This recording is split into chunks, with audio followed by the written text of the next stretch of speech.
You got questions, we've got answers. Just ask Kenan.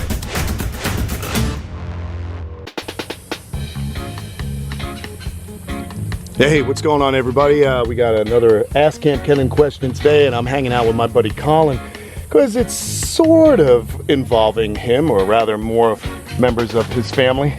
And today's question comes from Cole Wilborn, and he asks, am I against the harvesting of reptiles or the farming of reptiles to harvest their skin or meat? Well, guys, it's a tough question. When I was younger, I was extremely militant. Can't hurt reptiles, you know. And, you know, I just realized that the world isn't so black and white. The world is a little bit gray. And there can't be one way or another with certain things. And even though I love these animals so much, I realized that because of certain practices, like farming some of these animals, you're taking the pressure off wild animals. I guess I'd like to first start by saying that I really don't want to, you know, wear snakeskin boots or fur coats or basically, you know, eat reptiles. However, and this will come as a shock to many of you, I have a story, and I actually ate alligator once. And I was actually helping with a gator roundup at a gator farm. And, you know, they served us alligator ribs for lunch there. And I remember being like, oh man, like this kind of stinks. I love alligators. And what was explained to me by my friend Flavio Morrissey, who does a lot of work with crocodiles and alligators and conservation, is because of gator farming here in the state of Florida, there are now over 1 million alligators alive in the wild. So what I've come to find out in my advanced age is that there's a little bit of give and take. There's no perfect world yet. We just don't have that. I guess you can argue that a perfect world would be a world without people, but that again is arguable. And sometimes that's the way I feel. I love these animals so much. I love animals in general, but I'm not a vegan. I don't want to come off like one, and I try not to. I just try to practice education, show people love for these animals, show why they're more beautiful in the wild or as a beloved pet or cared for captive, rather than as a belt or purse or you know, any other way. I guess I have to be honest here, guys, and I feel less about consuming an animal, because in my mind, and this is just my opinion, guys, you know, and I try and be friends with everybody. I have friends that are vegans, friends that are vegetarians, and I totally respect and admire their position. But in my mind, you know, if you're consuming an animal, you know, it's not going to waste. That animal is helping feed you. Now, yeah, it didn't give up its life on purpose, but you know what? Animals eat other animals. And as long as you're not torturing animals in a way that is, you know, unkind before you eat them, and I know that's debatable also with factory farming, then I think that's okay. And that's just my belief. And whether or not that makes you upset with me because I do eat animals, I don't understand. You know, I hope I can help you out there, or I hope you can forgive that. But you know, that's just how I've been raised. I eat animals, but I also care for them, and I try to do the best job I can for the animals that I love and protect. Well, can I ask you a question, actually? Yeah, sure, go ahead. So does the same thing then apply, like that thought about eating them apply as far as farming them for accessories? Well, you know, it does apply. You know, if you're farming it for accessories, to me, it just seems horrible.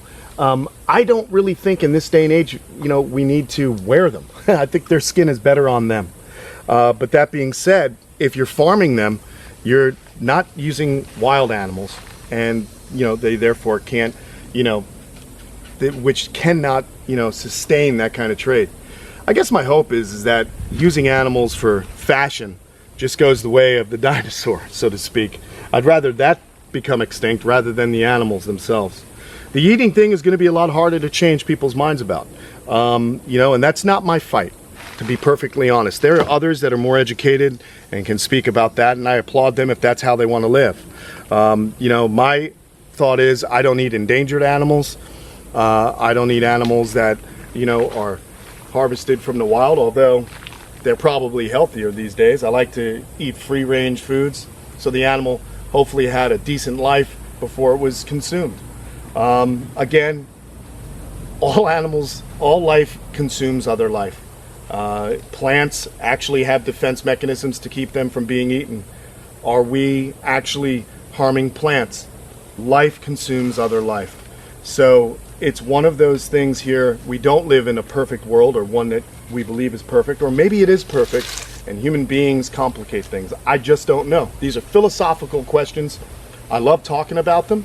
I'm willing to have an honest and open debate, and we can do that in the comments below.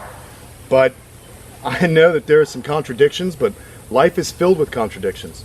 And if you're living a life and you believe that you're not harming animals because you're not eating them or not wearing them, well, that's fantastic. The problem is that just the fact that we are human beings on Earth, whether you're a vegan, vegetarian, or an omnivore, you're going to be harming life just from your existence.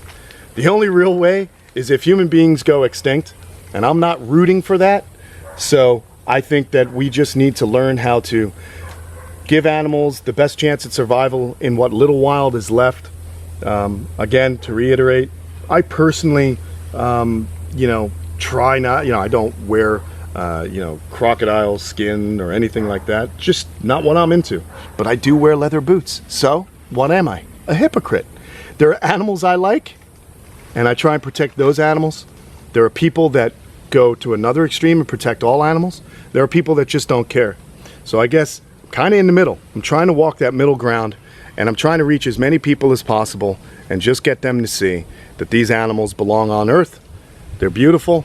They've always had a bad kind of vibe. With snakes and crocodiles, they're not exactly warm and cuddly animals, but they deserve to be here, and their skin deserves to be on them. And I kind of feel the same way about the fur trade.